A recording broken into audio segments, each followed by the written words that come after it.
up, Wendy Nerdigans? This is the one and only Packer Girl 89, and today's book nerdigan discussion is going to be Sweet Peril by Wendy Higgins. If you have not read Sweet Evil or Sweet Peril, or watched my previous book nerdigan discussion on Sweet Evil, then seriously, why the commie are you here? Go read the books, go watch the video, and then come back here so we can talk about it. And I know Wendy is probably going to be watching this, so Wendy, I have to say I'm really sorry that it took so long. I know I promised on Twitter a while ago it was going to be done, but it's getting done now. And this is the beautiful cover for Sweet Peril. I love the Sweet Evil series covers. I think they're so pretty, and I love that we have Anna and Kai as usual. I love Kai. Kai is like one of the best characters ever. But anyway, let's get to it. So the prologue is really interesting because it takes place in an emergency summit in Rome in 1748, and what happened was the son of Jezebel, Yoshiro, impregnated Bemi, the daughter of Alisur, and it makes you wonder. It explains a lot. And now that I'm thinking about it, it really explains a lot on why Jezebel and Alisur are aligned with Belial in the first place, and it also it actually could explain why Alisur is so lenient on Cope and why he's accepted that Cope isn't going to work for him anymore. So the next section of the book is right before their senior year, so we get a huge time skip. And I think it's really sweet that Jay and Veronica are still together, even though it's not going to be for long. And also, Aziel is warned that all the Neff are under watch, and Belial's under investigation. And something I put in my notes, and it's totally true, is I totally would want to party with Anna. She would be hecka fun to party with, but I still stand by my choice in the last book nerdigan discussion. I would still be I would still like to be, the daughter of MV. That would be so awesome. But anyway, let's see. Oh, and Jay's song is being recorded by, Kai's band Lavicious, which I thought was really cool. And they just have finished recording an album. When we get to Sweet Temptation, I love how it happens. I really do. So yes, make sure you guys, after finish reading this trilogy, go read Sweet Temptation. It makes so much more sense on how it happened and everything, and I love it. And Lavicious is coming back to Atlanta. And yeah, there was a little friend intervention going on here, and I'm kind of glad Jay was saying something, because Anna is just in this funk because she misses Kai, and I don't blame her. I would be in the same funk as her. Trust me. And when Kai was saying, Kai told her that talk is overrated, and I was just like, damn it, Kai, the rejection is understandable, but come on, if Cope can do it, so can you. Like, if Cope can go rogue, you can go rogue too. I was just getting really frustrated with Kai, but in this book, but Sweet Temptation totally changed my perspective on Kai, and I love him. But anyway, so Sister Ruth visits Anna to tell her story, and I love her story. So, and this is which the story was.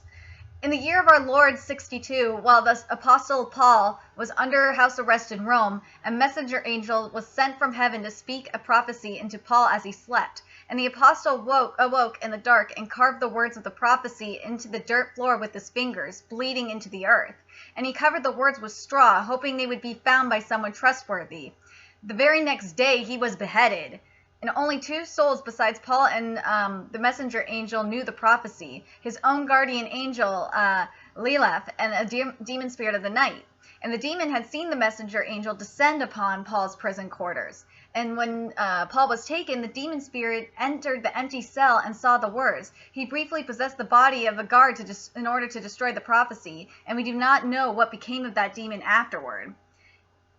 And once the angel Lilith had seen Paul's soul safely to the afterlife, he was given special permission to return to earth. Having found the written prophecy destroyed, Lilith took it upon himself to enter the body of a shepherd whose life was just ending from an untimely illness. And he then took a human wife and had a child, an angelic Nephilim child. And he told the prophecy to his child, and so it has passed through each generation. I had no siblings, and I felt strongly led toward the sisterhood vows, so I would have no child with whom to pass along the prophecy. I am the final Nephilim child in the line of Lilith, guardian angel of the Apostle Paul. And now, here's the angel's lost prophecy. And I think Sister Ruth's story is amazing. Her family story is awesome. But here we go for the actual prophecy itself. To the best of my knowledge, this is to the best of her knowledge, in the days when demons roam the earth and humanity despairs will come a great test. Nephilim, pure of heart, will rise above and cast all demons from earth, sending them home, to heave those righteous lost angels with whom forgiveness is shown, and sending those lost forever to the depths of hell, where they shall remain with their dark master until the end of days. That's the prophecy.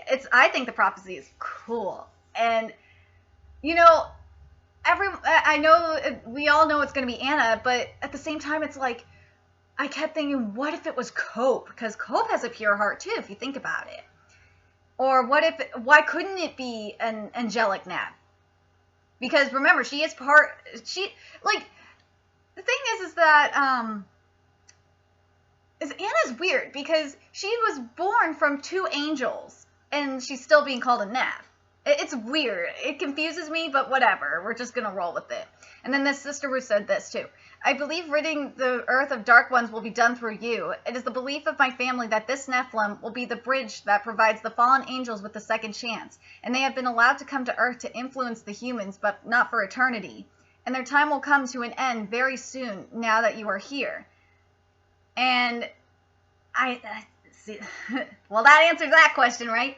Well, then she talks to Marna, and she's not giving up Kai's number. And I love Marna on being tidy. It's I love that word. I love British words. They're hilarious. And she says, sound like because that's what he said to Anna. He said he was gonna bang her tidy, and he said this is what she's. Marna said, sounds like something a dirty wanker would say, or someone pissing about. I love it. And then Kai, I guess, Kai meets another woman at the studio when he was recording, and her name was Anna as well, and that she's a little blonde. And now Belial, or Big Papa, is going to get the Nep army together. And this is how a heart is pure. Because we don't know how you're pure of heart. And this is what he said. He said, through it all, you choose to love them. Through everything. Through the good, through the bad, everything. And the first Nep that Cope and Anna are to recruit is, this is what Belial says. Her name is Zaria. Or no, it's Zania, excuse me. She lives in Damascus, Syria, with her father. It's Zaria, excuse me. She lives in Damascus, Syria, with her father, Sinalian, the Duke of Hatred. They moved to Syria 2 years ago from the Kingdom of Saudi Arabia. Syria's had some civil unrest, but the area she lives in is still safe for the most part. And Duke Sinalian has been in the Middle East for about 30 years. So his term's about up, and being the epicenter of 3 major religions means tensions are already running high, and makes easy work for the Dukes. Yeah, I could see that happening, and I could see that the Duke of Hatred still being there and causing shit. I could. And, let's see. Oh, and, what was his, Belial, said that he did work in the Middle East for a little bit, and he says it's not permanently, only odd jobs here and there, and they call me the traveling Duke. I think that's awesome. So here's why they had to move to, Syria from Saudi Arabia, Zaria and Sinalian. And they had to move from Syria from Saudi Arabia because Zaria's identity was discovered in a scandal where she exposed her calves and thighs. She's also an alcoholic, and apparently in Damascus, not all women wear headscarves. Like in Saudi Arabia, they are super strict about that. So, and then this is what Belial says about Sinalian. He says, Sonali and her father uses her help to further the cause of violence and hatred against women. Mr. Guiney is one of his favorites, but it's more and more of a challenge these days. Anyhow, the girl was beaten and arrested for drunkenness in Saudi Arabia, which led to linking her to the photographs. And Sonali managed to get her out of there, but trust me when I say he spares no love for her. And she's an asset and an amusement. And when she stops being those, he'll get rid of her. And Duke Sonalian is traveling to Central Africa to try and expand interest in a certain archaic act against women, one he hopes to bring into greater popularity in the Middle East. And if he can get them to embrace it for religious purposes, don't ask. He left yesterday, and he plans to be gone 3 to 4 weeks. Yeah. And, Cope, why haven't you seen a movie before? Like, I did not understand that. I mean, well, I can understand because he's at Harvard and he's probably just too busy studying, but seriously, how can you not see a movie? And then they're fighting outside, like they're playing around outside, and these two humans came up to them and are like, what the hell are you doing? Stop hurting her. And where is it? And I love what Cope says. He says, we like wrestling. And of course the guys called them freaks. And I was just started laughing. So now we get to Xania. We're going to get to Z here. I'm just going to call her Z because that's what she gets called the rest of the book. So Z and Xania and Xania, whatever. I thought it was Zarya, but it was a typo. It's Xania. Excuse me. So meeting Xania in Damascus. And of course, she puts a knife to Anna's neck. But seriously, go for Cope for grabbing her. See, and poor Xania, I feel so bad for her. Because she says there's no such thing as a good man. And I swear to Kami and Arceus, Trump, you are not the king of negotiating like you wish you were. No, Anna is. Anna's like the queen of that shit. And my God, she was able to get it done. So suck on that, Trump. So this is what she says on her Sin of Hate, Xania says. I keep butchering the name. It's Xania. Xania said, I detest men. Men are vain, selfish fools. Every one of them. I enjoy when they fight and hurt each other, and I wish they would kill one another completely and be done with it. And 3 hours later, Xania still hadn't agreed, but drank a whole lot of booze, and at least go Xania for not doing the call to prayer. Because she was like, she's like, fuck that shit. I'm not going to do call to prayer. You guys are assholes. So I was like, go Xania for that. So, let's see.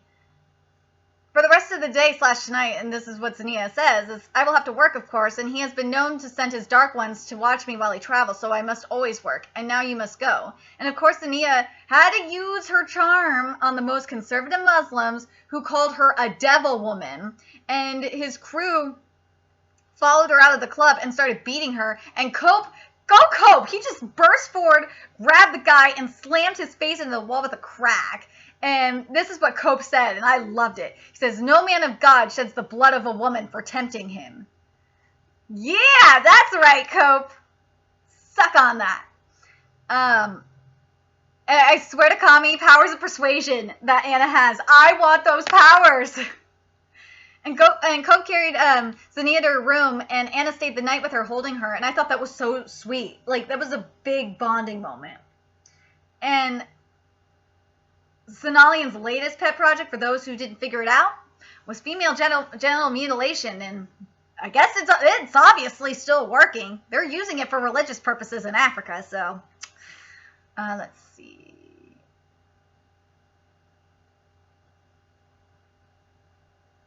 And I swear, Xania, please, I know Xania is going to, but seriously, I felt so bad for her, because Anna was just asking her to be sober, and she's like, I don't think I could do it. It's like, dude, you can be sober. You'll be okay. Just be ready to fight.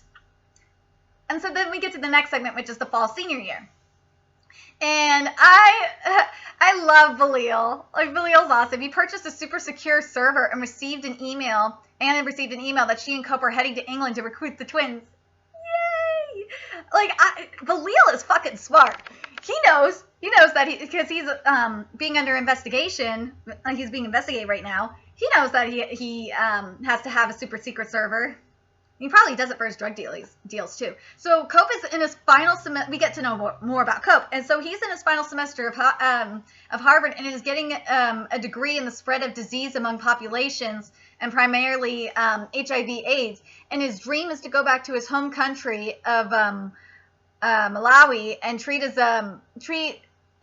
people that have the disease. 1 in 14 people have it, and orphanages are overrun. And now we're getting to England here. I love Ginger. Ginger is so cool. She's like a badass bitch. I love her.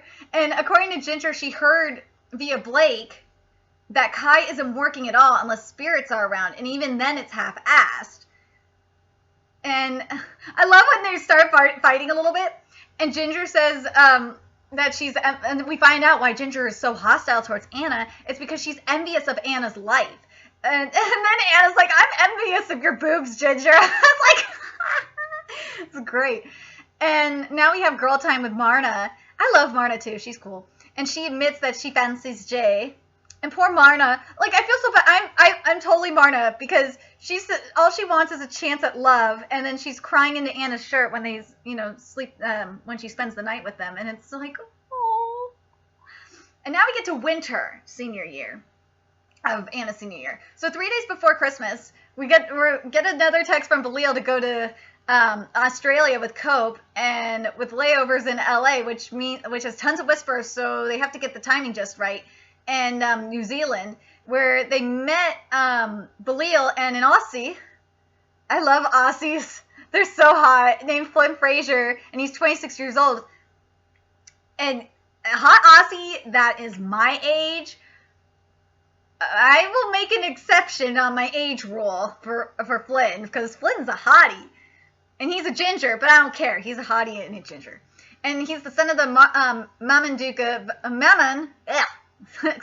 Duke of Greed, and he's an MMA fighter, a current welterweight champ of Australia, and yeah, I'm sold. You mentioned that. It's like, yeah, I could see how hot, I could picture how hot he is. Ugh. Yeah, greed manifests itself in rank and status, with reputation in the ring and the ladies. And I'm like, damn, that must be fun. If you were the Duke of Greed, kid of the Duke of Greed, that shit must be really fun. I still say envy's better, because you have to make people like really jealous of you, and I'd rather do that than do greed, to be honest.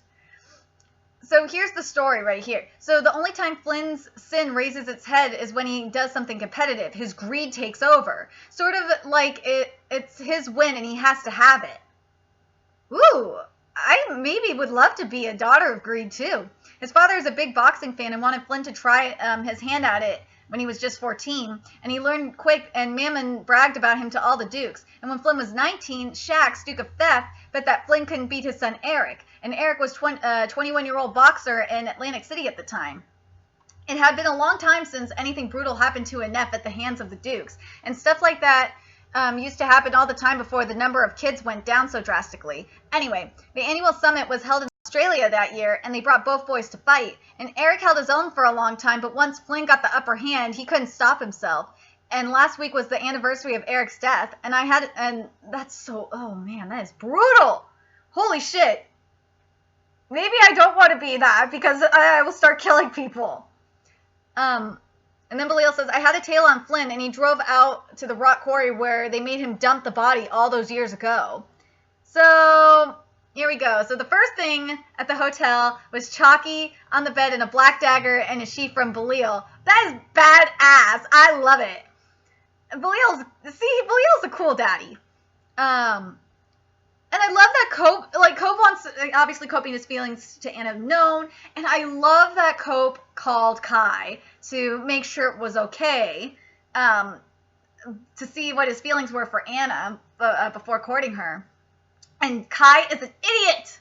He was saying, I can't have anything to do with her, blah, blah, blah. But anyway, and I love that, so they go to one of Flynn's fights. And I love that he's called the Ghost. That is so bomb. And the reasoning behind it's great. He moves so quickly, his opponents never see him coming. Yeah. Thank Kami for text messaging, because the Duke of Greed decided to show up to this fight. And they had to hide in a janitor's closet, and then shit went down, and yeah, that kiss was getting really, really hot. Like, I was just like, damn. But anyway, and then cope, it turns out, is a combo of lust and wrath, and that explains a lot. And I understand, no matter how good the kiss is, the heart wants what the heart wants. Seriously. If I'm with someone and they're a terrible kisser, that's a deal breaker for me. But if I'm with someone that's a good kisser and my heart is just not in it, then yeah, it will be the same thing too. But if my heart's in it, then yeah. And oh no, Coke gave her hickeys and like they got back to the hotel and she knows that there's hickeys on her neck and Belil's there. It's like, uh-oh. And go Belil for our Operation Distract Mama and comforting Anna. Yeah, because that's how he left. Was because he because Belil talked to Mama and they're gonna go hang out. Let's see. And it turns out, let's see. Oh, and also no sex before marriage. That's what Papa says. And I swear, men need a manual. Like, Cope was about to tell Kai, was able to tell that Kai still loved Anna and wasn't going to pursue her. And I thought that was sweet. And yeah, the prologue was about Cope's sister, and as I thought in the beginning, his father still mourns for her, which is unusual for a Duke. And that's why I think he was more lenient on Cope, because I think Alistair loves his kids. I think he flat out does. He's a good papa. And yay! And Flynn is on board. So afterwards they go see Flynn, and Flynn's on board. And I love what Flynn says. He says, I'm nothing more to my father than a high-priced amusement. He has no idea what he's stolen from me. I'm not really a heaven material anyway, Chicky baby. Sorry. I'm not really a heaven material anyway, Chicky baby. Sign me up on your team. I was like, yay! And I love that there was a chapter called Singles Awareness Day. And Singles Awareness. I was like, yes, Singles Awareness Day is recognized. Because no one recognizes Singles Awareness Day. So I like that a lot. I do. And when I'm single, I definitely do. And that involves wearing all black. And then Kai showed up. But he had to leave after a quick, he showed up to Anna's, because they're back in Atlanta, obviously. And Kai showed up, but he had to leave after a quick hug, because a bullshit Whisper is deciding to show up to the party. And,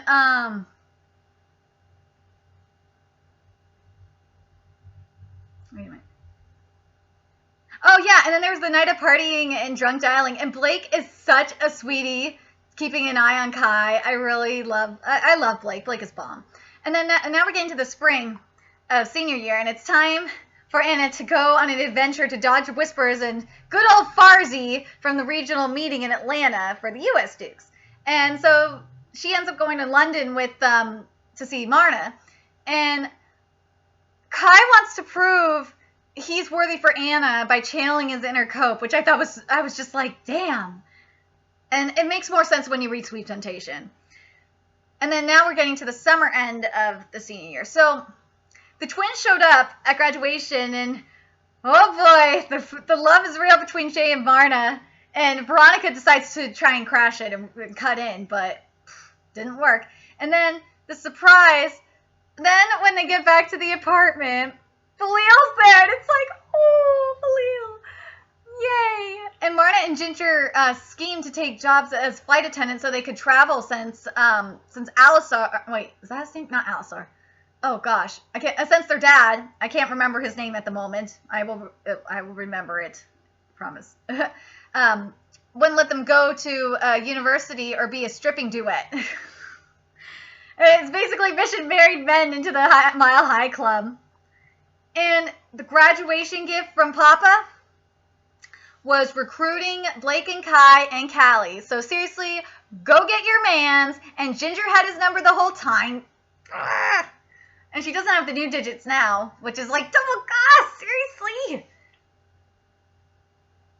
And Ginger's like to to Anna, will you give like this message for me? And she snogs, um,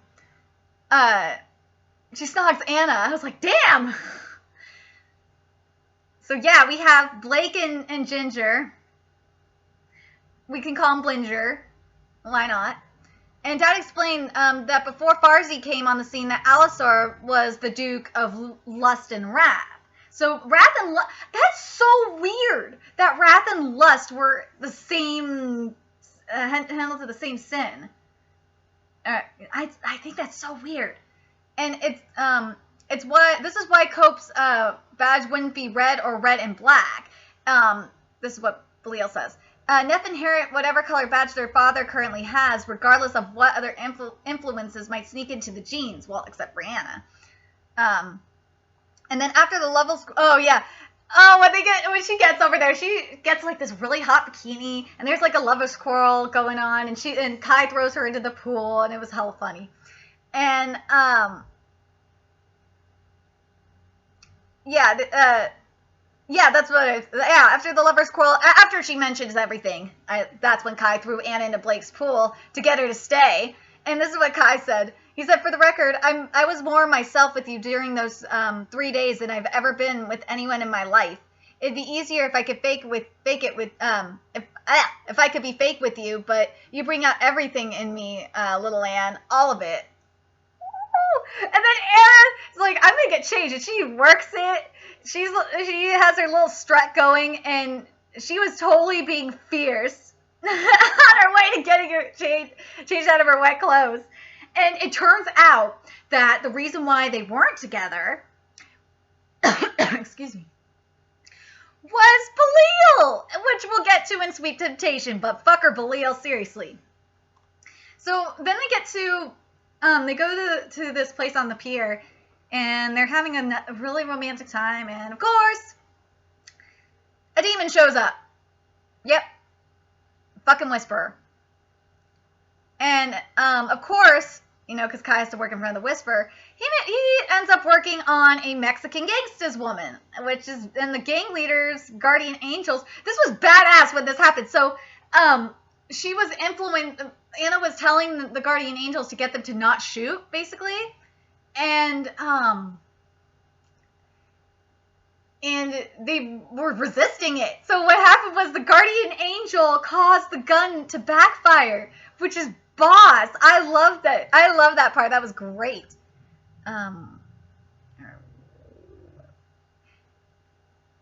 And then Blake made up on his new bike and took Anna while Kyle handled the rest of it.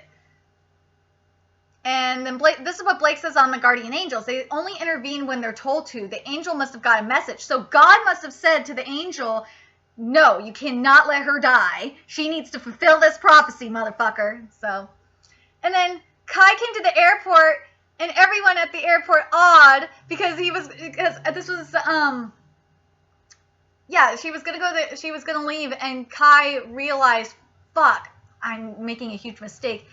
And everyone was awing at the airport because it was like something out of a love movie, of a chick flick. It was so sweet.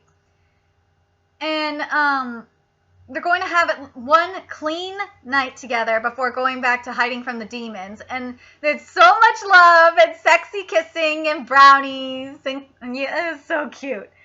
And then we have an awkward turtle moment. Yep, we got an awkward turtle moment. When they go to band practice, and yeah, the other Anna is there, and boy, was she a jealous bitch. And Kai is taken. Just bye-bye. And Kai has confirmed he hasn't worked in 8 months, and no, he didn't bang the other Anna. And Kai is committing. Yes, Kai is committing. I love it. And he still hates the word boyfriend, though. And he says, oh, that bleeding word. And then Belial calls with good and bad news. That the summon has been extended one more day. And we're having a changing of the guard. But that's not why I called. Zania's in prison. and she'd been working farther out in a more conservative area, and she was taken in for being drunk and lewd, and Sonalian's done with her, says she's a lost cause now, and he's given them permission to do whatever they want with her. Most likely they'll beat her publicly to set an example, then if they keep it quiet afterwards, they can sell her to the highest bidder, underground slavery. So Kai and Cope are going to meet up with Flynn and go to Syria to save Xania. And oh my god, it was such an awkward turtle moment. Yes, it was an awkward turtle moment. And let's see. And then Kai and Cope do get made up to look like Muslims, and they will buy. And they're going to go buy Xania. And Anna was smart. So they're at the airport, and Anna thought of something amazingly ingenious. She's like, here, show Xania this picture of me on your cell phone, so that way Xania knows that you're with me. And so Blake has a forced girlfriend named Michelle, and I feel so bad for Ginger too. It's like, damn it. And this is what Blake says on Changing of the Guard. It's where the Dukes change positions, move to other parts of the world, get new bodies, just the ones whose bodies are getting old, like my pops. He mentioned he's due for a change, and that's going to be weird. Pretty soon, me and my father could be the same age. He could even be hotter than me. And some Dukes make their offspring follow them wherever they go, but my father usually doesn't. He lets my brother stay in Panama, and he's like 40, and I have a sister in Belgium too. She's really old. And this is why Blake's siblings won't ally with them, and what the role of an F-sibling is. So my sister is 90, and my brother hates humans. He came around during my training to work with me, and I couldn't stand the dude. It's usually the older siblings who do the training if they're around. If it's an older sister, she's the one to raise the younger Neff. And Cope and his brothers were raised by his sister, and she's got to be pretty old by now too. And this is Blake on what Blake says about Kai's siblings. His last sister was killed when he was real young, and she was in her 30s, and some stalker dude she was dating murdered her. I'm not sure, but I think Farzi's kid before her was a sister too, and she got pregnant. And yeah, you know what happens. And then this is what Blake says on the girlfriend situation. It's the only thing my pops ever demanded. He says I need a trophy wife. I needed a trophy wife, and it has to look perfect to the outside world. I've been dragging my feet about it, but I can't put it off much longer. After 10 years or so, he'll want me to trade her in for a younger model. My brother's on his 4th wife now. And don't say anything to Ginger. I want to hold her off as long as possible. Well, yeah, because Ginger would probably beat the shit out of her. And this is why I want to be a son of Envy, because Blake knows the best places to go, and being the son of Envy, you kind of have to. And, of course, partying at the pool, too. And, yeah, we find out that the mission was accomplished, and Z is saved, but Flynn's missing. And I was like, no! Not the Aussie, but Flynn is okay. He made it to the airport safely, and they just had to fight some humans and lay low. And, uh-oh. Our Aussie got summoned by Mammon. This isn't good. And it's time to escape L.A., and the Dukes and Flynn are heading to L.A. They didn't think that was going to happen. So they go to Blake's father's private island, and poor Xania, she's suffering from alcohol withdrawal, and she's staying with Anna the whole time. And I was like, oh, that's sweet. Okay, I would want to be on an island with a shirtless Kai. I definitely would. I wants me a Kai. I really do. And yay, Cope has proven himself to Z, and she's staying sober, period. So that's going to be hard for her. And Z gave Kai a black eye for not giving her booze in Damascus. It was so funny. When you read it in Sweet Temptation, you'll laugh too. Let's see. So Azil came to warn, while they're having fun, came to warn them that the Dukes are 40 minutes away from the island and have to stay under, because good